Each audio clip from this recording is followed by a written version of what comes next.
जब एक महिला खुद के लिए खड़ी होती है, बिना किसी को जाने, बिना कोई दावा किए, वो कहीं ना कहीं हर किसी महिलाओं के लिए खड़ी हो जाती है। तो मैं ये पंक्तियां उन सभी महिलाओं को समर्पित करती हूँ जिन्होंने इस पेट्रियार्कल सोसाइटी में रहते हुए अपने कई प्रॉब्लम को पार करके अपने लिए उपलब्धि हासिल की है। मैं पोली लुई तामिन आप सभी को टू फ्लाई टॉक शो में स्वागत करती हूँ। आज हमारे जो गेस्ट हैं उन्हें शायद 2 शब्द से अच्छे से डिस्क्राइब किया जा सकता है, एंड वो 2 शब्द है बोल्ड एंड डेयरिंग। तो हमारे साथ आज है अरुणाचल प्रदेश कांग्रेस कमेटी के उपाध्यक्ष और हमारे यूथ के चहेते लीडर मैडम तोको मीना जी। आपको हमारे शो में स्वागत है और आपसे शुक्रगुजार भी हूँ कि आपने हमारे टॉक शो में आकर इस टॉक शो का 4 चांद बढ़ा दिया है। नमस्ते, थैंक यू, धन्यवाद miss Tamin for inviting me to this show. तो सबसे पहले सवालों की बरसात से पहले हम चाहेंगे कि आप हमारे दर्शकों को अपने बारे में कुछ बताइए। आज आपको हमारी जनता एपीसीसी के उपाध्यक्ष में देखते हैं ना, तो यहाँ तक पहुँचने तक आपका जर्नी कैसा रहा, उसका शुरुआत कैसा हुआ, उसके बारे में आप कुछ उन्हें बताइए। थैंक यू, बहुत बहुत धन्यवाद इस बहुत ही सुंदर सा सवाल के लिए। बिकॉज आप किसी से बातें करते हो तो सबसे पहले उस शख्स को जानना ज़रूरी है। एंड आज आपके टॉक शो के ज़रिए द्वारा मैं ज़रूर बताऊंगी लोगों को, क्योंकि आपने जिस तरह मेरी तारीफ़ की है ऐसा लगता है कि पूरे अरुणाचल ही मेरी फ़ैन है, फॉलोअर्स है। तो सबसे पहले मैं जितने भी अरुणाचल के लोग हैं, बुज़ुर्ग हैं, औरतें हैं, आदमी हैं, बच्चे हैं, युवा है, युवती है, आप सबको मेरा प्यार भरा नमस्कार। मेरा नाम मीना टोको है एंड मैं वाइस प्रेसिडेंट हूँ अरुणाचल प्रदेश कांग्रेस कमेटी की। जैसे हमारी बहन तामिन ने पूछा कि एक साधारण सी अरुणाचली महिला होते हुए आज ये उपाध्यक्ष की पोस्ट पे कैसा पहुंचा, तो जर्नी कुछ खास नहीं है, हर किसी के तरह एक संघर्ष से भरा है और एक सोच, एक सिद्धांत जिसे प्रिंसिपल कहते हैं, उसी पर चलना, मेहनत करना, उसी के सहारे चलते चलते आज मैं यहाँ तक पहुँची हूँ। मैं एक स्टूडेंट थी ह्यूमैनिटीज़ की, पढ़ते पढ़ते बहुत शौक था लोगों का सेवा करने का, चाहे वो गरीब लोग हो या नीडी लोग हो या बड़े बुजुर्ग हो या देश सेवा हो या फिर समाज सेवा हो, वो एक जुनून था। मैंने 11वीं कक्षा से शुरू की। सबसे पहला कदम तो मेरा प्रौढ़ शिक्षा की ओर था कि जो अनपढ़ जो बुजुर्ग है, बूढ़े बूढ़ी है, जिसको फॉर्मल एजुकेशन सिस्टम से ड्रॉप आउट करना पड़ता था, तो उनका नाइट स्कूल का क्लास चलता था हमारे एरिया पे जहाँ पे मैं रहती हूँ अभी, नीति विहार पे। तो मैं पर महीने 10 रुपये करके मेरा सैलरी हुआ करता था। तो ऐसे करके मैं उन महिलाओं को, बुजुर्ग महिलाओं को पढ़ाया करती थी। फिर कॉलेज गई दिल्ली में, फिर फर्दर मैंने अपना मास्टर इन सोशल वर्क किया। वो मास्टर इन सोशल वर्क जो मैंने बॉम्बे से किया, Tata institute of social sciences से, that was a turning point, जहाँ कि it gave me a very big huge opportunity to understand people of my country and the nation.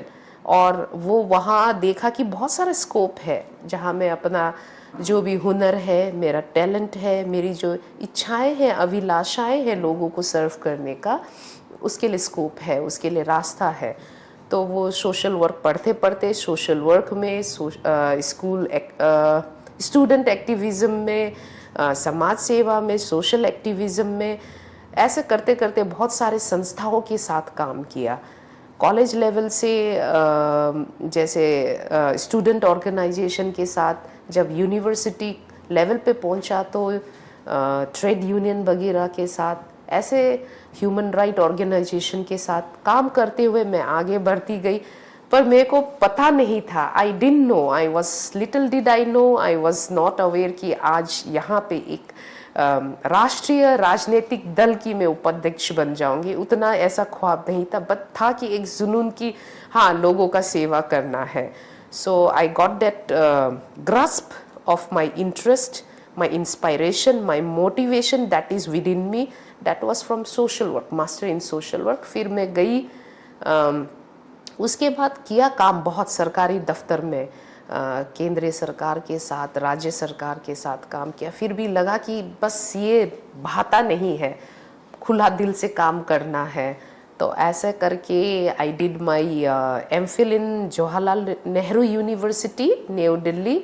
वहाँ भी बहुत बड़ा एक्सपोजर मिला राजनीतिक पर्सपेक्टिव से. आपको पता है जेएनयू दिल्ली का कि वहाँ का माहौल कैसा है. Every student they have their some particular political orientation जो आपको उस हिसाब से सेट करता है. तब मैंने पाया कि चलो हमारा ये जो आईएनसी है, इंडियन नेशनल कांग्रेस है, ये एक प्लेटफॉर्म है, एक सेकुलर प्लेटफॉर्म है जहाँ बिना किसी भेदभाव का, बिना किसी के प्रति कोई द्वेष, कोई कलेश के काम किया जा सकता है. तो वहाँ से वो जो कहते हैं ना आइडियोलॉजी, वो प्रिंसिपल, वो सिद्धांत एडॉप्ट हुआ. और साथ ही साथ मेरे काम के साथ उसका थोड़ा ऐसा था कि जचता था. तो उसी हिसाब से शुरू करते हुए अपने प्रदेश में वापस आई. एमफिल करने के बाद पीएचडी को रजिस्टर करके फिर वापस आई. तो देखा तो यहाँ भी बहुत काम करने को है. Our state need people who work selflessly. Selflessly ये नहीं है कि बिना किसी ओरिएंटेशन का, बिना किसी विजन का, बिना किसी एम्स एंड ऑब्जेक्टिव का. सेल्फलेसली भी काम करो तो you need to have an aims and objective. एक विजन होना चाहिए कि आगे जाके आप अपना स्टेट एंड लोगों को कहाँ देखना चाहते हो. आई हैव दैट विजन कि मैं अपने लोगों को कहाँ तक देखना चाहती हूँ, मेरे जो स्टेट है, होम स्टेट है, उसको किस ऊंचाई तक पहुँचाना चाहती हूँ. इन टर्म्स ऑफ आपका social policy, education, health sector ले लीजिए, डिफेंस ले लीजिए, एम्प्लॉयमेंट, इनकम जनरेशन, प्रोसेस ले लीजिए, स्टेबिलिटी ले लीजिए. तो ऐसा करते हुए आई थॉट कि एक जो राजनीतिक प्लेटफॉर्म है that is well and fine, क्योंकि आप उस पे रह के जब आपको एक कुर्सी, एक पावर मिलती है तो you can really truly with in the system रह के आप काम कर सकते हो. सोशल एक्टिविज्म में भी वो पावर है, but when you get into A position you have the freedom or support of the people to work for the welfare and the development of the people itself and the state itself. तो वही सोच के I have joined Congress. इसके बाद काम करता गया. वो तो आप सबको पता है, मीडिया वाले हैं, तो लोगों ने सराहा और लोगों के प्यार सपोर्ट से है, आप जैसे युवा युवतियों के सपोर्ट से ही आज मैं लोग मुझे जानते हैं. और फिर मेरे काम को सराहते हुए, उसको एक्नॉलेज करते हुए पार्टी ने मुझे उपाध्यक्ष की पोस्ट पे, इस स्थान पे पहुंचाया. मैं बहुत बहुत आभारी हूँ इंडियन नेशनल कांग्रेस को, at the same time state unit Arunachal Pradesh Congress committee की, that today I am proudly holding this position and able to voice out for people. Thank you so much. आपने बहुत ही सुंदर से बताया. एंड तो लाइक आपने बताया ना कि आप बचपन से ही आप लोगों को सर्व करना चाहते थे. तो कहीं ना कहीं, क्योंकि ऑब्वियसली हमेशा वर्क फोर्सेस में हमेशा बायसेस होता है ना. इवन ऑफिसेस में सैलरी मेल लोगों का थोड़ा ज़्यादा होता है, फीमेल्स का कम रहता है. इवन मूवीज़ में एक्टर एक्ट्रेस के बीच में भी क्या होता है, वो बायसेस होते हैं. तो पॉलिटिक्स एक ऐसा जगह है और एक ऐसा प्रोफेशन है, उसमें भी क्या ऐसा आपको कभी फील हुआ है क्या, मतलब कि बायसेस चल रहा है ये सब? हाँ, ये बात जानना बहुत ज़रूरी है हमारे जो सिटीज़न है अरुणाचल प्रदेश के एंड प्लस हमारे भारत के भी. देखिए, जैसे कि आपने कहा biasness, prejudices, definitely it's there from the womb of a mother. पेट से ही जब महिला गर्भवती होती है तो उसी समय से ये एक प्रीजुडाइसेस जो मेंटालिटी है वो रहती है कि बेटा होगा ना बेटी, है, तो हम लोग उस समाज में रहते हैं, तो उस प्रिजुडाइसेस वायसनेस को हम लोग हटा नहीं सकते हैं. But the thing is that we have to fight it out, we have to survive, we have to come above this kind of division, this kind of strata. Definitely I have faced it, otherwise how do you say कि जिंदगी एक संघर्ष नहीं है. It's the struggle, part of the struggle, and definitely I have faced it and I have fought through, and उस संघर्ष को पार करके तभी करके I'm in this post now today. वही मतलब कि क्या आपको ये भी मतलब कि आप जिस हिसाब से आपने बोला ना कि लाइक आपने बहुत स्ट्रगल किया, तो लेकिन बहुत सारे लाइक वेल एजुकेटेड वुमेन महिलाओं को क्या ये राजनीति में आने से रोका जा रहा है, या फिर कई महिलाओं को पॉलिटिक्स में ही इंटरेस्ट नहीं है? इसमें बहुत सारी चीज़ें हैं. बहुत सारे औरतों को, मेरे महिलाएं दोस्तों को पॉलिटिक्स में ज़रूर रोका जाता है. घर का प्रेशर, घर गृहस्थी का प्रेशर देके रोका जाता है. Some are very interested, they want to participate in political activity.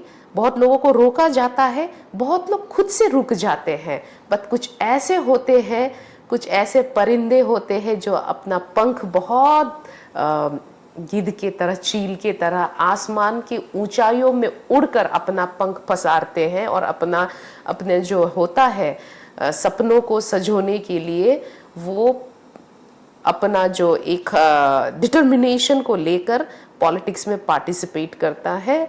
And उन लोगों में से मैं भी हूँ. मेरे भी बहुत सारे चीज़ हैं, ऐसे नहीं है कि बहुत आसानी से मिलता. औरतों के लिए यस डेफिनेटली थोड़ा सा तो होता है, बिकॉज और जितने भी घर गृहस्थी का काम होता है वो उनके ऊपर में एक्स्ट्रा एक बर्डन रहता है. और हमारे जो सामाजिक जो सेटअप है उसमें ये माना जाता है कि घर गृहस्थी का जितना भी काम है, जो भी ताम झाम है, दबाव है, वो औरतों के लिए है. ये एक पेट्रियार्कल माइंड सेटअप है. तो उससे तो अभी तक हमारा समाज जो छुटकारा उनको मिला नहीं, ना आपको मिला, ना हमको मिला, ना कोई और किसी को मिला.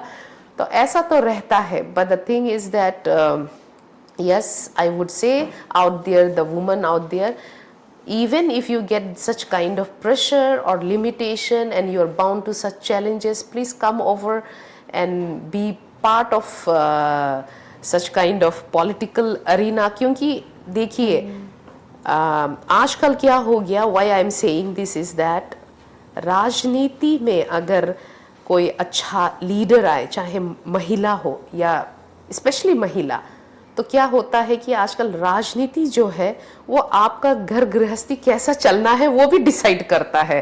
पॉलिसी लेवल से लेकर यहाँ तक कि आप महिलाएं कैसे कपड़े पहने, क्या खाए, क्या करे, क्या ना करे, कौन सा कॉलेजेस जाए, और कैसी सामाजिक व्यवस्था हो महिलाओं के लिए, कैसी गृहस्थी हो, कैसे प्रोफेशन हो, करियर हो, किस चीज़ में महिलाएं इन्वेस्ट करे ना करे, वो पूरे राजनीतिक एक सेटअप से रिलेटेड है.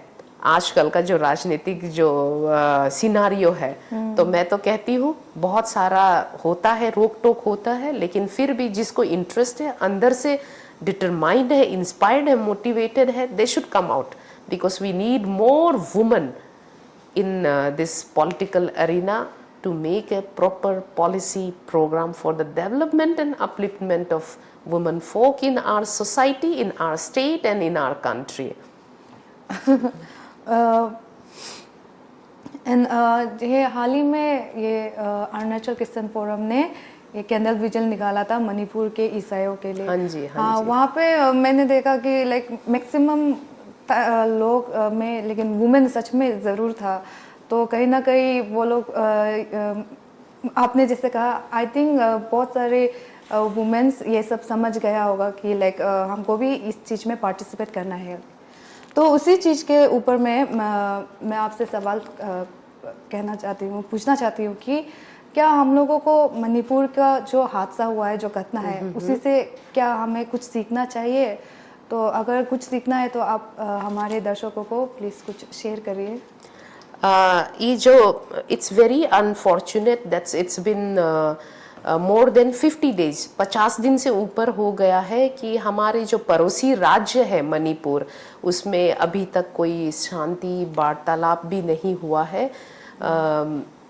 कैबिनेट यूनियन लेवल के मिनिस्टर्स तो आए हैं, बट इतना सॉल्यूशन नहीं निकल पाया है। And there is a violence which is not only, क्या कहते हैं कि किसी कम्युनिटी, किसी जेंडर, ऐसा नहीं है। अगर कोई इंसान मरता है, वो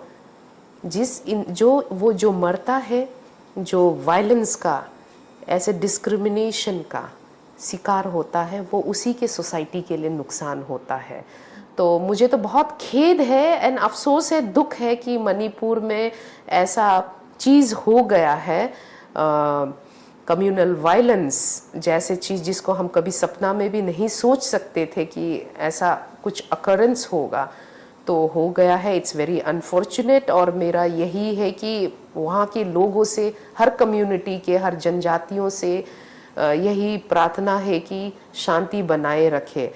और रहा सवाल आपके सवाल के तरफ आते हुए, उसका मैं यही उत्तर देना चाहूँगी कि yes, if we don't have a educated and aware society, a sensitive society, एक भाईचारा वाला brotherhood which promotes brotherhood, communal harmony, तो अरुणाचल में भी यही हाल होने से कोई नहीं रोक सकता, because Arunachal is also on the verge of encountering such क्या कहते हैं, डिसरप्शन इन द सोसाइटी। जो समाज का जो नॉर्मल प्रोसेस होता है, उसमें डिसरप्शन आने की देरी नहीं है। क्योंकि आपको भी पता है, मुझे पता है, जो दर्शक हमें देख रहे हैं उनको भी पता है, मणिपुर में तो अभी शुरू हुआ है कि वहाँ पे वो जो चीज़ हुआ है, that is all because of the influence of political, क्या कहते हैं, स्टंट ना, पॉलिटिकल मोटिवेटेड, किसी का सेल्फिश मोटिवेशन रहता है, उसके बेसिस पे हुआ है कि कई जनजातियों को लड़ा दिया। ठीक है, तो वही चीज़ हमारे अरुणाचल में भी होने को चांसेस है। जैसे कि हमारे यहाँ हुआ भी है, आपको तो पता है, जो पीआरसी का इशू था, उसमें आपको तो पता है कितने लोग मरे हैं। कौन मरा है? वो अपने लोग ही मरे हैं। किसने मारा? अपने लोगों ने ही मारा है ना। और किस समाज का नुकसान हुआ? उनका नहीं, इसका नहीं, हमारे समाज का नुकसान हुआ। तो इसलिए, और दूसरा इंसिडेंट है कि जैसे अभी स्टेट बाउंड्री का इशू है।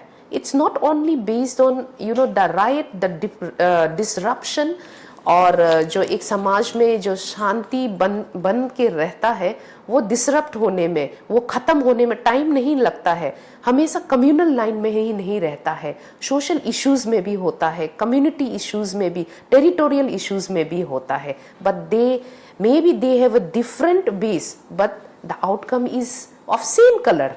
उसमें लोग मारे जाते हैं, नुकसान हमारा होता है, समाज हमारा खत्म हो जाता है, हमारी नस्ल खत्म हो जाता है, हम लोग एक दूसरे से अलग हो जाते हैं। स्टेट बाउंड्री इशू भी देख लीजिए आप।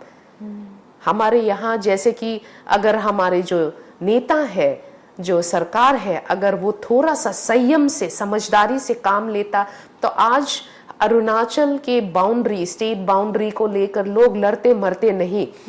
बहुत सारे नेबरिंग स्टेट के साथ हमारा तनाव नहीं रहता, दुश्मनी तो नहीं कह सकते, पर तनाव नहीं रहता। हम लोग एक दूसरे को गुस्से की भावना से, क्रोध की भावना से नहीं देखते, एक दूसरे को लुक डाउन नहीं करते, एक दूसरे के साथ आक्रोश का भावना नहीं रहता, कंपटीशन नहीं होती। अब देखिए कि एक छोटा सा जमीन, एक छोटे से बाउंड्री के लिए, अभी रिसेंट है जो लिखावली सर्कल के आसपास एक जन को मार दिया था।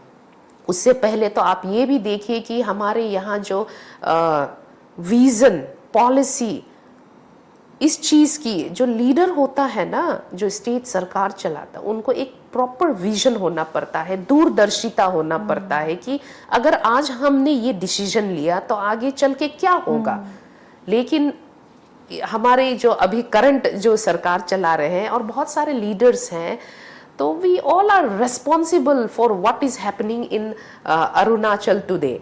कमिन का इशू लेके देख लीजिए कि हमारा पूरा एक जो सर्कल है आप उठा के, जो अरुणाचल गवर्नमेंट के एडमिनिस्ट्रेशन में आता है, उसको उठा के आप पड़ोसी राज्य को सौंप देते हो without any discussion, without any legal process, कोई बातचीत नहीं। तो ये सारी चीज है। और फिर हमारा तिरप चंगलंग उस साइड जो ईस्टर्न अरुणाचल में देख लीजिए, वहां पे कितने 200 से ऊपर करीब जो बस्तियां हैं जो अरुणाचल में है, without any consultation from the netizen, from the indigenous people of that land, that village. आपने मेमोरेंडम ऑफ अंडरस्टैंडिंग साइन किया पड़ोसी राज्य के साथ, और उनका कोई हिसाब किताब नहीं है कि वो इस साइड जाए, यहाँ इस राइट साइड जाए, ये लेफ्ट साइड। आप दोलामुख का केस ले लीजिए, वहां पे बस्ती बस्ती को उजाड़ दिया, खाली करवा दिया और इंडियन एयरफोर्स को दे दिया कि चलिए आप इस जमीन को लीजिए, विदाउट रिहेबिलिटेटिंग, विदाउट री एस्टेब्लिशिंग द विलेज पीपल। अब वो कहाँ जाए? आप बताइए, क्या आप अपने ही लोगों के साथ ऐसा करोगे तो मणिपुर जैसा वायलेंस निकलने में, एक मिसअंडरस्टैंडिंग में, without any concrete, without any rationality आप ऐसे अपने लोगों को तंग करोगे तो जरूर इधर में बहुत ऐसा इशू जरूर निकलेगा। और आप चौथा चीज ये देख लीजिए कि हमारे यहाँ पे पहले Arunachal was very peaceful state, आज भी है, मैं दावा करती हूँ कंपेरेटिवली। लेकिन आप देखिए कि एक रिसेंट कंसेप्ट निकला है, दैट इज ऑन धर्म के नाम पे। धर्म के नाम पे आप एक जगह जाते हो, वहां एक मॉनेस्ट्री को डेमोलिश करते हो, दूसरी जगह जाते हो आप एक गिरजाघर को डिसमेंटल करते हो, फिर एक जगह जाते हो आप कहते हो हमारे मुसलमान भाई को गाली देते हो। धर्म के नाम पे इस तरह लड़वाना, अगर ये हमारी जो सरकार है उनको लगता है कि उनको अरुणाचल को हमेशा एक स्टेट, एक राज्य जिसको हम लोग उदाहरण के तौर पे इंटरनेशनल लेवल पे, अंतरराष्ट्रीय लेवल पे स्तर पर हम लोग अरुणाचल को एक शांतिपूर्ण राज्य का एक हम लोग ने दर्जा दिया, अगर वो दर्जा को आप कंटिन्यू करना चाहते हो तो then all the small issues को आप एड्रेस करना पड़ेगा वेरी वाइजली एंड रैशनली, किसी को without hurting anyone sentiment. Otherwise वो एक बार क्लब होके बम के तरह फूट जाएगा, तब ना हम रहेंगे, ना आप रहेंगे, ना इंसान रहेगा, ना जानवर, ना सरकार, ना कोई सिस्टम रहेगा, तब वो हाथ से निकल चुका होगा। यहाँ तक कि यहाँ जो रेफ्यूजी इश्यूज को भी इग्नोर किया जा रहा है। हर किसी का ह्यूमन राइट्स जो बोलते हैं ना, एक मानविक हक को भी रौंदा जा रहा है, इंडिजिनियस का भी, रेफ्यूजी का भी। सरकार कोई रास्ता नहीं निकाल पा रहा है। आप देखिए, मानविक हक के चक्कर में आपको मैं ये बता देती हूँ, हमारे जो युवा है, जो हमारे कल का भविष्य है, उनके हक को भी आप रोंद रहे हो। By how? करप्शन, भ्रष्टाचारी से। अभी आपने देखा बहुत सारे स्कूल टीचर को इलीगली अपॉइंट किया, जो एक प्रेस्टिजियस एग्जाम होता है, परीक्षा होता है स्टेट लेवल में, APPSC का, उस पे भी आप पेपर बिकवाते हो। जो कॉम्पिटेंट है, एलिजिबल है, एबल है, उस एप्लीकेंट का, उस जो बच्चे जो एग्जाम लिखते उनका क्या? Specially those children who can not afford to buy jobs पैसों से, लेकिन मेहनत किया दरों साल रह के, उनका क्या? और जो पहले से ही भ्रष्टाचारी के प्रोसेस के थ्रू ऊपर आता है, वो एक देश, एक समाज, एक सिस्टम को कैसे चलाएगा? तो ये सारी चीजें जो है वो मणिपुर के इंसिडेंट से अलग नहीं है। मणिपुर में एक कम्युनल वायलेंस हुआ, रायट्स हुआ, लोगों को अलग किया। हमारे अरुणाचल में जैसे मैंने बहुत सारे एग्जाम्पल दिए हैं, वो चीजें, वो सारी चीजें मिलकर लोगों को जात पात में, सोच विचार में, पार्टिसिपेशन में अलग कर रहा है। अब वो बम बन के फटने को दूर नहीं है। इसलिए हमें सीखना चाहिए कि ऐसा नहीं करने के लिए, और सरकार को भी सावधानी बरतना चाहिए, एक विजन, एक रैशनलिटी के साथ, एक सिद्धांत के साथ चलना चाहिए। ये आपने जो कहा ना, जो इलीगल टीचर्स, क्योंकि एक टीचर जो माँ और पिताजी के बाद टीचर ही आता है ना एक बच्चा का जीवन में, जो सही चीज सिखाता है, तो वो टीचर्स खुद भी शर्म लगना चाहिए, क्योंकि वो एक ऐसे प्रेस्टिजियस प्रोफेशन में गया है ना, वो खुद ही इलीगल से आया है, तो वो बच्चों को क्या पढ़ाएगा। हाँ, क्योंकि एक अध्यापक और एक अध्यापक वो एक बच्चों को माता पिता के बाद जीवन का एक जो होता है बहुत ही महत्वपूर्ण अंश होता है मानवीय जीवन में, उसका सबसे बहुमूल्य सीख देता है। तो अब प्रोसेस ही जो शिक्षक है, जो खुद ही गैर कानूनी तौर से आया है, तो वो फिर अपने स्टूडेंट को क्या सीख देगा। वही। एंड आपने फिर ये भी कहा कि लाइक ये कहीं ना कहीं लोगों को धर्म के नाम पे, लाइक ऊंच नीच के नाम पे बांटा जा रहा है, और ये एपीपी एससी फीएसक्यू में भी लोग बढ़ चुके हैं, लेकिन aspirant, genuine aspirant, non aspirant, ये सब में भी। एंड उसी के चलते लाइक एपीसीसी का जो ये एपीपीसीएससी का जो फियास्को है, तो लाइक लोग कह रहे हैं ना, मैंने बहुत सारा फेसबुक में भी देखा है, इवन लाइक क्योंकि मैं आपको फॉलो करती हूँ, एंड मुझे लाइक आपका वो जो एपीपीएससी के समय में आपने एक स्पीच दिया था ना, आई स्वेयर हमको बहुत अच्छा लगा ना, लाइक काइंड ऑफ इंस्पायर हो गया था। तो लोगों को ये कहना है कि ये जो अपूपा एक्ट पे हम लोग का कई एक्टिविस्ट को हिरासत में लेके गया था ना, डिटेनीज का। हाँ, तो वो लोग कहते हैं कि ये तो 2014 के जो हमारे पूर्व मुख्यमंत्री है नाबम तुकी जी के, उनका कार्यकाल के समय में ये क्या लागू किया गया था। तो आज ऑपोजिशन पार्टी उसको लेकर क्यों अपोज कर रहे हैं, क्यों कहीं वो हिपोक्रेट क्यों बन रहा है, ऐसा कहीं पूछा है। तो आप लोगों को क्या बोलना चाहोगे?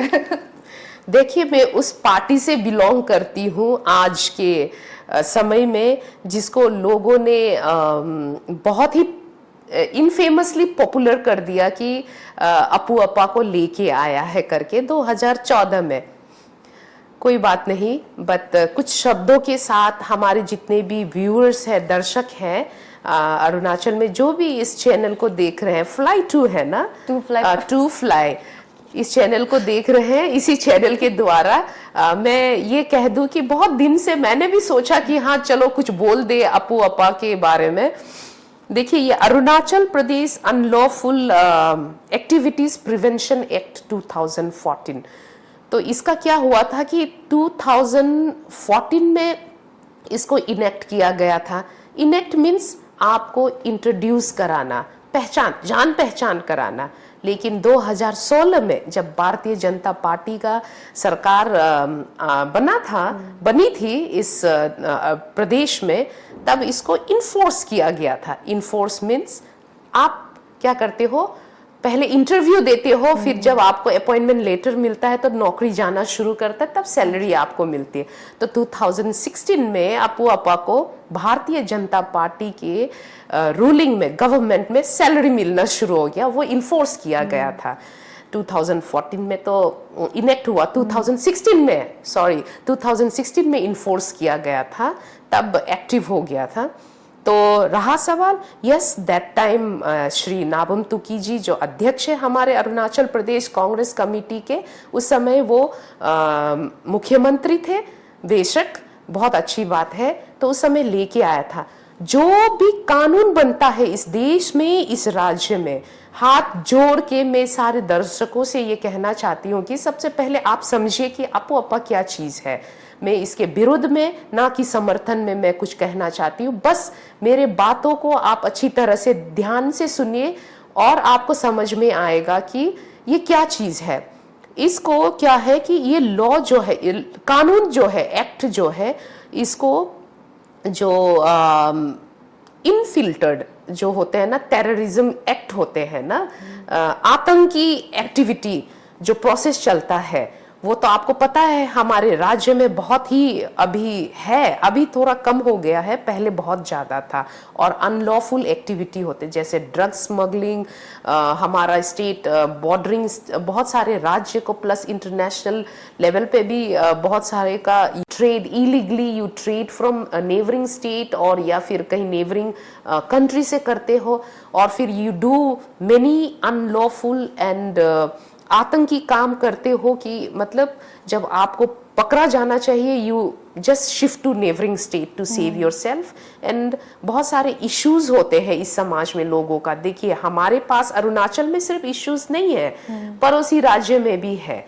तो उनका क्या होता है कि वो इनफिल्टर होके हमारे राज्य में भी आता है, जैसे एक्सटोर्शन, रैंसम मांगना, लोगों को किडनैप करना। जब आपको तो पता है पहले मिनिस्टर के बच्चों का, इंजीनियर का किडनैपिंग रहता था। यहाँ तक कि कैपिटल में जो आतंकी काम करते हैं वो खुलेआम घूमता था, दिवांग वैली के एरिया तक पहुंच गया था, यहाँ तक भी पहुंच गया था। यहाँ भी बहुत सारे अनलॉफुल जो आइडियोलॉजी है विच वेयर मिसगाइडिंग द यूथ्स। उस समय के लोगों को, जब हमारे पास एजुकेशन के तौर पे लिटरेसी रेट इतना कम हुआ करता था, शायद 50% के करीब, तो उस समय हमारे युवा मिसगाइड हो रहे थे, गलत चीजों का, गलत पदार्थों का सेवन कर रहे थे, गलत कामों में पड़ गया था। आपको तो पता है कोई भी किसी भी डिपार्टमेंट में चला जाएगा, बंदूक चाकू रख देगा। And there were cases of extortion, kidnapping, आतंकी एक्टिविटी, टेररिज्म जिसको कहते हैं ना, बहुत सारे आउटफिट्स हैं। देखिए तो उन सारी चीजों को कंट्रोल में लाने के लिए, जैसे अरुणाचल पीसफुल स्टेट है, today we are proudly saying Arunachal is a peaceful state. It didn't just come like that, ये ऐसा आया नहीं है, मेहनत किया है। जैसे अपुआपा जैसे कानून के कारण वो कर्टेल होता गया, कम होता गया। बट इसमें अपुआपा में बहुत सारी चीजें हैं जो कि आज के समय में फिट नहीं बैठता था, लेकिन उस समय फिट बैठता था।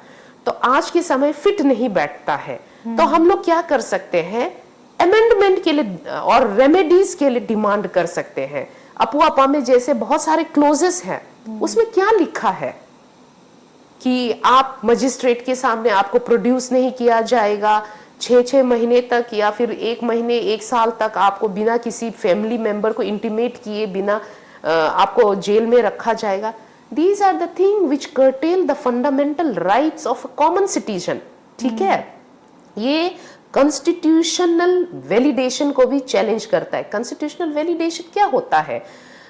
वो कॉन्स्टिट्यूशनल वैलिडेशन का मतलब होता है उसके अंदर जितने भी, संविधान के अंदर जितने भी एक्ट कानून आए, वो मानवीय हक को, उसके वैल्यूज को, उसको मोरल को सप्रेस नहीं करना चाहिए। लेकिन अपुआपा में है, आज के जमाने, आज के तौर के लिए है, तो उसको डिमांड कीजिए।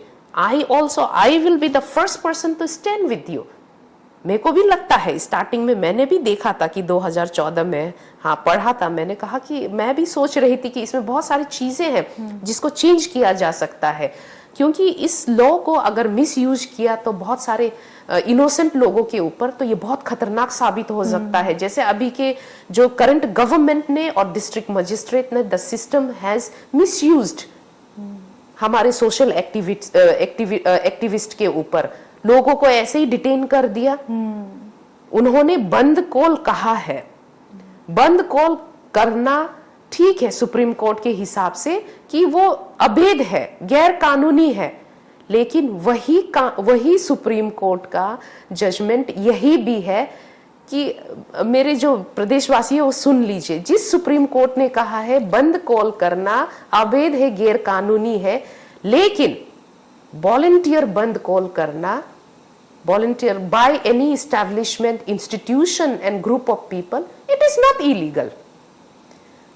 अब ये जो हुआ है, कुछ सोशल एक्टिविस्ट ने बंद कॉल किया है, उन्होंने बंद कॉल कहा था, ठीक है, लेकिन बंद कॉल किसने कराया? सरकार ने। लोग तो बाहर निकल रहे थे, उनको उठा के आप जेल में डाल दिया। क्या पता उन लोग बनकोल का सपोर्ट भी नहीं कर रहे थे, and people were voluntarily shutting down their establishment, दुकानें जो भी है। तो it was actually volunteer bandh call which can not be considered as a illegal, ऐसा भी जजमेंट है। तो see this has, you know, the government and the system has to know कि आप एक एक्ट को मिसयूज कर रहे हो तो, और किसी एक सरकार को बदनाम कर रहे हो तो they have to study in detail. और आज इस एक्ट को लाने वाले आज वही लोग बैठे हैं पूरा कैबिनेट पे। नाबम तुकी सीएम था, मुख्यमंत्री था, उनका अकेला का नहीं रहता है देश चलाने के लिए। आप जब खाना पकाते हो आपको बहुत सारे इंग्रेडिएंट्स की जरूरत होती है, उसी तरह एक कानून बनाते हो, you need a group of leaders. आज वही लोग भाजपा में बैठ के चिल्ला रहे नाबम तुकी कांग्रेस, क्या वो कांग्रेस में नहीं थे? क्या वो नाबम तुकी के साथ काम नहीं किया? उन्होंने उस समय सबने मिलके सोचा होगा ना कि बहुत सारे अनलॉफुल एक्टिविटी अरुणाचल में चल रहा है, तो उसको कर्टेल करने के लिए ये एक्ट लाना जरूरी है। बट समय के साथ ये एक्ट जो है बहुत मिसयूज हो गया है, तो उसमें हम पब्लिक डिमांड कर सकते हैं रेमेडीज के लिए, बहुत सारे अमेंडमेंट के लिए डिमांड कर सकते हैं। अपने देश को किसी के अपने जो राज्य है, अरुणाचल हमारा घर है, अरुणाचल हमारा घर है, भारत हमारा घर है। अगर भारत को बचाना है तो अरुणाचल को बचाना है। अरुणाचल बर्बाद है तो भारत कहां रह जाएगा? तो उसको बचाने के लिए ये लॉ लेके आया था। तो इसमें बहुत सारी चीजें कमी है, उसको सुधारा जा सकता है। So we just can not say कि नाबम तुकी ने बनाया या फिर उसने किया। तो ऐसा एलिगेशन, ये सब काउंटर एलिगेशन करने से अच्छा हम बहुत अच्छे से स्टडी कर ले तो पता रहेगा। क्योंकि इस सरकार ने अपने राजनीतिक बेनिफिट्स के लिए, फायदा के लिए, सोशल एक्टिविस्ट को डिटेन करने के लिए बहुत गलत तरीके से इस एक्ट को यूज किया है। और लोगों का मानना है कि कांग्रेस ने लाया जरूर है, लेकिन इन्फोर्समेंट भारतीय जनता पार्टी के इनकम्बेंसी के शुरू में ही हुआ है 2016 में, और अभी भी उन लोग प्रैक्टिस कर रहे हैं उसको। वही है। तो मैम ये हाल ही में वो भारत जोड़ो यात्रा का वो रैली हुआ था, तो उसका जितना भी उसके बारे में मतलब कि उस लेकर है, तो लोगों का ये कहना है कि अभी इलेक्शन आने वाला है ना, इसी के वजह से वो लोग ये सब लाइक अभी वो एक्टिव हो रहे। नहीं तो अदरवाइज पब्लिक जो हमेशा बोलता था कि कांग्रेस एक लाइफलेस पार्टी है, उसका कोई गोल नहीं है।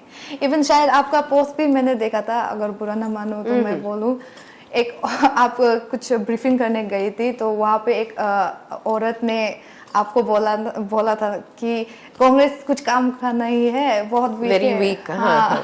तो आप उन सब क्योंकि ऑब्वियसली हर पार्टी का अपना अपना पसंदीदा होता है ना, तो आप अपने लाइक उन जनताओं को जो आज भी आपको विश्वास करते हैं, आज भी कांग्रेस पार्टी को विश्वास करते हैं, चाहे जितना लोग बोलने से भी, उन सब के लिए, और जो विश्वास नहीं भी करते हो ना, तो उन सबको आप क्या बोलना चाहोगे कि लाइक आपके जो आने वाला सालों में, आने वाला कल में आप क्या देखते हो? आप जिस तरह आपने कहा ना विजन, तो वो चीज़ आप हमारे दर्शकों को प्लीज़ शेयर कर दीजिए। देखिए, सबसे पहले तो मेरे बहुत प्यारे प्यारे अरुणाचल के लोग, मैं ये कहना चाहती हूँ कि अरुणाचल जो है एक बहुत ही सुंदर प्रदेश है। यहाँ के लोग बहुत ही समझदार हैं, बहुत ही बुद्धिमान हैं। तो ऐसे अफवाह में ना गिरे, क्योंकि Arunachal Pradesh Congress, a state unit of INC, Arunachal के साथ हमेशा खड़ा होके आया है। जब अरुणाचल एकमात्र ट्रैक से एजेंसी बना, फिर यूटी बना, इसके बाद स्टेटहुड में प्रॉपरली कदम रखा, उस समय से कांग्रेस ने बहुत साथ दिया है अरुणाचल को, इस सरजमी को पूरे अपने लहू से, अपने जी जान लगा के यहाँ के कांग्रेस के नेता ने सींचा है। आज जिस स्तर पे है कांग्रेस, अरुणाचल, इसमें कांग्रेस का बहुत बड़ा योगदान है। तो जैसे कि अभी कह रहे, मैं आपके ही सवाल पे आ रही हूँ कि बहुत वीक, कमजोर, जीवनहीन एक राजनीतिक दल है, ऐसा नहीं है। जिसने अपने खून से सींचा है इस प्रदेश को, ऐसा राजनीतिक दल वो कभी भी जीवनहीन नहीं हो सकता है, वो कभी भी कमजोर नहीं हो सकता है। तो अभी जैसे कि हमारे जो 4 एमएलए हैं, 4 एमएलए हैं, they are very active in assembly. आप देखिए, जब भी असेंबली सेशन होता है, हर प्रकार का जो करंट गवर्नमेंट है, भारतीय जनता पार्टी वाली जो गवर्नमेंट है, उनको उनके ऊपर प्रश्न के ऊपर प्रश्न का प्रहार किया जाता है। You can see our president, party president Shri Nabam Tuki ji, वो लगातार हर चीज, he is a MLA first, तो वो अपने कंस्टिट्यूएंसी से रिलेटेड, अरुणाचल से related as a former CM, फिर पार्टी कंसर्न में as a president of Arunachal Pradesh Congress committee, प्रश्न पे प्रश्न पार्लियामेंट पे प्रश्नों का बौछार कर देते हैं। नीनोंग इरिंग जी, लंबू ताइंग जी, लुआंगडोंग जी। लेकिन ये है कि आजकल मैं ये बता दूं कि हर चीज पार्शियल है। आपको ये बता दूं कि जो आप इंफॉर्मेशन डिसेंट्रलाइज करते हो, उसकी जो इर्द गिर्द में जो एजेंसियां हैं, कोई तो कांग्रेस प्रेमी है नहीं, बहुत कम है, तो उनका प्रचार बहुत कम रहता है। तो बहुत अनफॉर्चुनेटली, बट कोई बात नहीं, जब कांग्रेस वापस पावर में आएगा तब उनका काम फिर से दिखाया जाएगा, तब लोगों को समझ में आ जाएगा कि सच में कांग्रेस वीक, कमजोर नहीं है, वो करते हैं, लेकिन हम लोग प्रचार कराने में या करने में विश्वास नहीं रखते हैं। जैसे भारतीय जनता पार्टी का आईटी सेल हो गया कि हमारे प्राइम मिनिस्टर ने मशरूम खाया, कितने का खाया, कहाँ खाया, उसके कुर्ते का बटन का रंग क्या है, यहाँ तक कि नोटों के साथ मैचिंग किया जाता है। कौन सा बाग में उसने फूल तोड़ा, कौन से मोर को चना खिलाया। हमारा कांग्रेस बहुत ही साधारण सा पार्टी है, जो ऐसा पार्टी है जो पंक्ति में, जो लास्ट, सबसे पीछे एक गरीब इंसान खड़ा रहता है, अपनी जीवनी को जिंदा रहने के लिए तलाश करता, उस शख्स के साथ खड़ा रहने वाला कांग्रेस पार्टी है।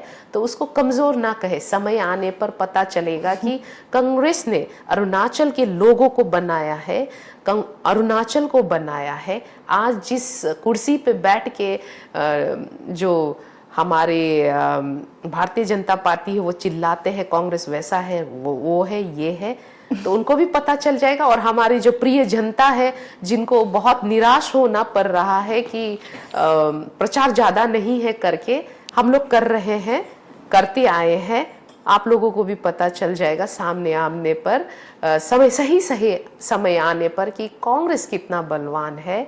और आपका प्रिय पार्टी, लोकप्रिय, इनफैक्ट आपके दिल में बसने वाले, आपकी रोजगारी में बसने वाले, आपके जीवन में बसने वाले, आपको ऊंचाई तक पहुंचाने वाले, आपका पसीना पोंछने वाले, आपको हाथ थाम कर उठाने वाले, वो कांग्रेस ही है।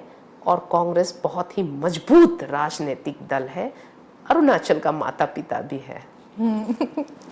और दूसरा और क्यूरियोसिटी लोगों के अनुसार, लाइक जैसे आपने आइडियोलॉजी का बात करा ना, सिद्धांत, प्रिंसिपल के ऊपर में, तो बहुत सारी पार्टियां जैसे कि बीजेपी हो या फिर कांग्रेस, एनपीपी ले लो, सबका अपना अपना आइडियोलॉजी है। तो आपके हिसाब से एक पार्टी का आइडियोलॉजी क्या होना चाहिए? देखिए, जब आप पार्टी का आइडियोलॉजी पूछते हो, हर पार्टी का अपना अपना आइडियोलॉजी होता है। आज मैं कांग्रेस से बिलोंग करती हूँ और कांग्रेस की मेंबर हूँ और प्रदेश कांग्रेस की उपाध्यक्ष हूँ। कुछ ना कुछ आइडियोलॉजी फॉलो करके ही यहाँ तक पहुंची हूँ और रह रही हूँ। आप देखिए कि अब मैं जब पॉलिटिकल पार्टी के आइडियोलॉजी के बारे में आप पूछ रहे हैं, तो मैं अपने पार्टी के आइडियोलॉजी के बारे में जरूर बात करूंगी, उससे जुड़े हुए नेताओं के बारे में बात करूंगी। आप देखिए कि सबसे पहले आइडियोलॉजी सरल शब्दों में, एकदम सरल शब्दों में, इजी वर्ड्स में, जिसे कहते हैं ना लेमैन लैंग्वेज में, जो बाजार में बैठी एक औरत सब्जी बेच रहा है, जो स्कूल में एक बच्चा क्लास 1 में अपने पढ़ाई में संघर्ष कर रहा है, या फिर कोई पावरफुल सीट पे पोजीशन पे है, देश चला रहा है या सरकार चला रहा है, उन लोगों को बताती हूँ कांग्रेस का आइडियोलॉजी क्या है, कांग्रेस किस आइडियोलॉजी पे टिका हुआ है, और एक राजनीतिक दल का आइडियोलॉजी कैसा होना चाहिए, कांग्रेस की तरह होना चाहिए। सबको समानता, इक्वालिटी, आदर, भावना, रेस्पेक्ट, एक विजन, एक पॉलिसी जो अपने लिए ना सोचे, देश के लिए सोचे, राज्य के, इस देश के लोगों के उत्थान के लिए, उनके बढ़ोतरी के लिए, उनके आगे बढ़ने का जो रास्ता खोल दे। किसी से कोई जाति धर्म पे भेदभाव करके कोई राजनीतिक स्टंट ना करे, ऐसा आइडियोलॉजी जिसमें स्थिरता हो। स्थिरता आपको पता है ना, स्टेबिलिटी हो। ऐसा नहीं कि आज यहाँ कहीं आज यहाँ कुछ और बोल दिया, कल वहां कुछ और। एक्शन ओरिएंटेड आपने जबान दिया है अपने देश के लोगों को, आप उस पे मुकम्मल रहे, उसी पे काम करें। अनलाइक हमारे प्रधानमंत्री जी, वो कहीं और कुछ कहता है, कहीं और जाके कुछ हो जाता है। 15 लाख देने की बात करते हैं, करोड़ों का जॉब देने का बात करते हैं, रोजगार देने का बात करते हैं, 10 साल बाद भी वो पूरा नहीं होता। तो ऐसा नहीं, स्थिरता, अपनी बातों पे अमल रहने वाला।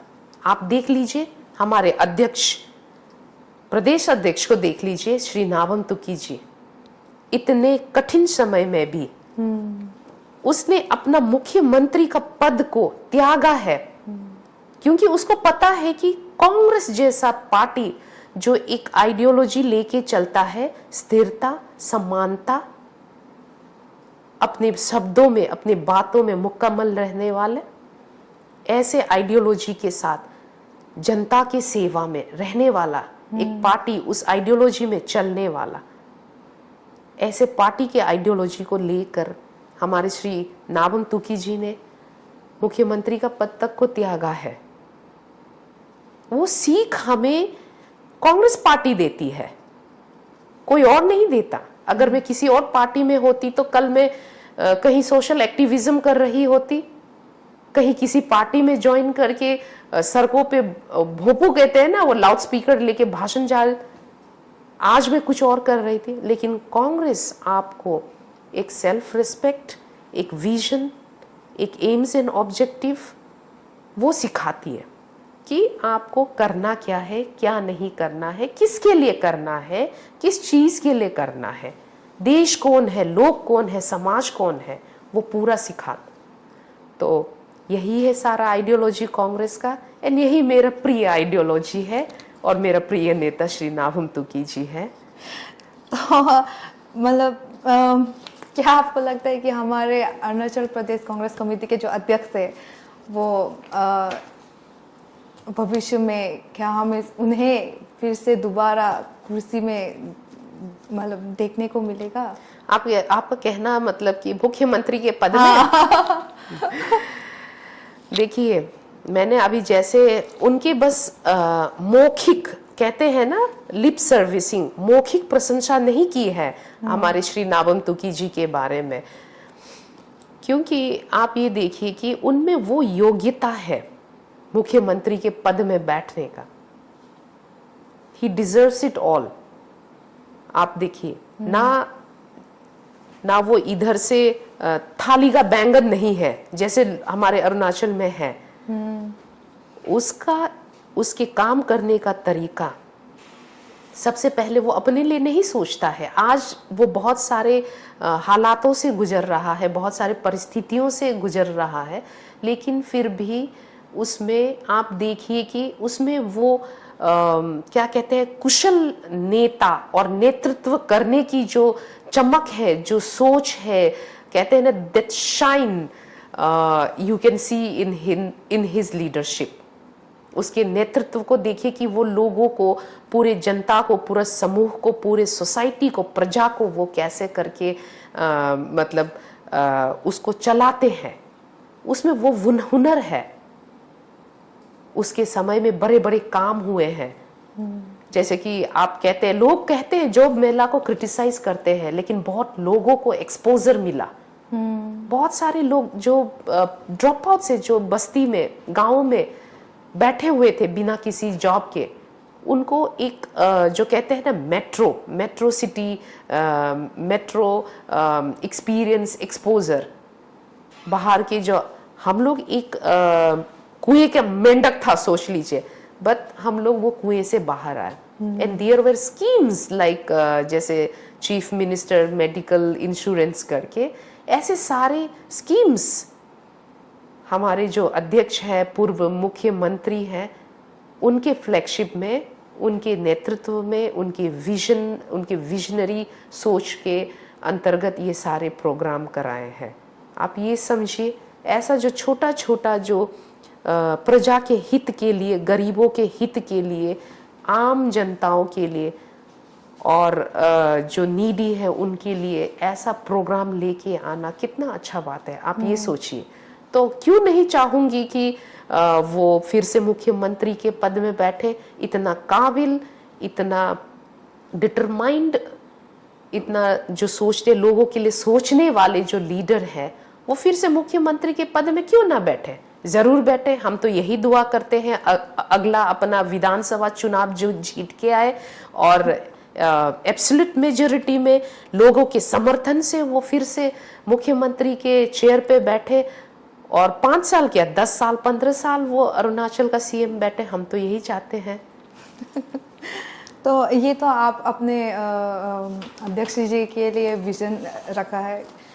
मेरा ये आपसे ये आखिरी सवाल है कि सिंस आप अपने अध्यक्ष को मुख्यमंत्री के पद पे देखना चाहते हो ना, और उसी तरह हमारे यूथ जो है आपको एमपी के पद में देखना चाहते हैं, तो क्या हमको आने वाला कल में आप जो एपीसीसी के उपाध्यक्ष के रूप में से अलग कुछ और रूप में हम देख पाएंगे? इंसान मनुष्य जो है ना, ये एक मायावी जीव है। इसके बड़े रूप होते हैं, अच्छे बुरे, बहुत सारे रूप होते हैं। किसी लीडर पे कोई बिजनेसमैन, बिजनेस वूमन, कोई सोशल वर्कर, कोई सोशल एक्टिविस्ट, कोई मीडिया पर्सनैलिटी, आप जैसे तो ऐसे बहुत सारे रूप होते हैं। तो उन रूपों के बारे में तो मैं क्या कहूँ, लेकिन जिस हिसाब से आपने पूछा कि राजनीतिक पॉइंट ऑफ व्यू से आपने कहा ना, तो मैं तो यही कहना चाहती हूँ, धन्यवाद उन सभी युवाओं को, उन सभी मेरे समाज के, मेरे अरुणाचल के लोगों को, कि आप सब ने मुझे उस काबिल समझा कि मैं मेंबर ऑफ पार्लियामेंट बन सकूं। क्योंकि सपना जो होता है, किसी के सोच से ही सपना होता है। जैसे हमारे युवा, मेरे जो फॉलोअर्स हैं, जो चाहने वाले हैं, उन लोग सोचते हैं, उनका सपना है कि मैं जाके एमपी बनूं, तो ये मेरा भी सपना होना चाहिए कुछ आगे के दिन में, आगे चलकर, अगर भगवान ने चाहा तो ऐसा ही। धन्यवाद ऐसा सोचने के लिए और आपके सपोर्ट के लिए, और इसी तरह आप हमेशा सपोर्ट कीजिए। एंड डेफिनेटली अगर किस्मत ने सही तरीके से हमें सही ट्रैक पे, सही रास्ते पे रखा, तो लोकसभा क्या, अरुणाचल से I will become the first prime minister of this country. तो वो, और क्या पता मैं प्रेसिडेंट भी बन सकती हूँ। बस ऐसा है कि लोग सपोर्ट करना चाहिए। और ये है कि क्यों मैं ऐसा कहती हूँ कि ये एक एग्जैजरेशन नहीं है, बढ़ चढ़ के अपना प्रशंसा करना नहीं है, क्योंकि लोगों के उत्साह से, लोगों के समर्थन से वो एनर्जी, वो ताकत, हम जैसे लोग जो समाज के लिए कुछ करना चाहते हैं, उनको एक बहुत बड़ा मोटिवेशन मिलता है। एक इंस्पायरेशन मिलता है। तब जाके हम लोग सोचते हैं, आज इस स्तर पर पहुंचा तो कल हम उस पे पहुंचेंगे, परसों उस पे पहुंचेंगे। हाँ, तो उन सभी सपोर्टर, समर्थकों के जो सपने हैं वो जुड़े रहते हैं मेरे कार्य से, तो उनके सपने को मैं टूटने नहीं दूंगी। Definitely whatever their dream is, I am here, I have taken this task since from my early adulthood, कहिए कि teenage स्कूल के समय से, जब मैंने इस प्रोफेशन में, पॉलिटिकल प्रोफेशन में कदम रखा है, and I knew about it, this will happen, तो मैं उनके सपनों को, हमारे जनताओं के सपनों को क्यों टूटने दूं? I will work harder. यहाँ तक कि मैं तो चाहती हूँ हमारे जो सपोर्टर है, फॉलोअर्स है, वो हमें सजेशन दे कि कहाँ काम करना चाहिए, क्यों करना चाहिए। We have to have a think tank, you know, कि आप हमें ये बताइए उस दिशा पे, इधर पे करना है। We will work together. मेरा एमपी बनना आपका बनना है, आपका सपना है मेरे साथ जुड़ा हुआ है, उस सपने को मैं आसानी से नहीं टूटने दूंगी। एंड आई एम हैप्पी कि लोग मुझे उस मकाम पे देखना चाहते हैं। I am very happy. Thank you, धन्यवाद। मैम, जाने से पहले मैं आपको फिर से शुक्रिया करना चाहूँगी और तहे दिल से आपसे शुक्रगुजार भी करती हूँ कि लाइक आपने, क्योंकि आप तो बहुत बिजी होते हो ना, फिर भी आपने लाइक टाइम निकाला हमारे शो के लिए। और एक बार आप हमारे दर्शकों को कुछ अच्छी अच्छी बातें बता दीजिए जाने से पहले। थैंक यू सबसे पहले मिस तामिन जी कि सॉरी आपने अपने स्टूडियो में मुझे इस टॉक शो के लिए बुलाया, एंड आपके स्टूडियो के थ्रू, आपके कैमरा के थ्रू मैं अपने जो सपोर्टर्स है, मुझे प्यार करने वाले, मेरे अरुणाचल में रहने वाले मेरे इंडिजीनियस नेटिजन्स लोग हैं, एंड जो नॉन APSTs वगैरह है वो भी है, अलग अलग जनजाति के प्रजाति के लोग हैं, उन तमाम लोगों से, युवा युवती बच्चों से रूबरू कराया। तो इस मौका का फ़ायदा उठाते हुए मैं तो यही कहना चाहती हूँ पूरे जितने भी वहाँ आवाम है कि आप अपना प्यार हमें इस तरह से देते रहिए। आपके प्यार से मुझे बहुत सारा स्ट्रेंथ मिलती है, वही मुझे मोटिवेट करता है आगे काम करने के लिए, समाज सेवा के लिए, देश हित में, राज्य हित में, लोगों के हित में काम करने का एक शक्ति देता है। तो आप कंटिन्यू इस तरह प्यार बनाते रहिए। आई होप कि जितने भी हमारे जनता है, उनके जितने भी सवाल थे वो अभी उनका उत्तर उन्हें मिल गया होगा। एंड हम हमारे शो की तरफ से हम चाहते हैं कि मीना मैम की जितनी भी आशाएं हैं वो पूरा हो जाए और कल को, आने वाले कल में उन्हें जनता की सेवा करने का मौका मिले। तो इसी के साथ मैं आपसे विदा लेती हूँ, लेकिन वादा करती हूँ कि इसी तरह हम कई हस्तियों को हमारे मंच से आपको परिचय कराएंगे। धन्यवाद।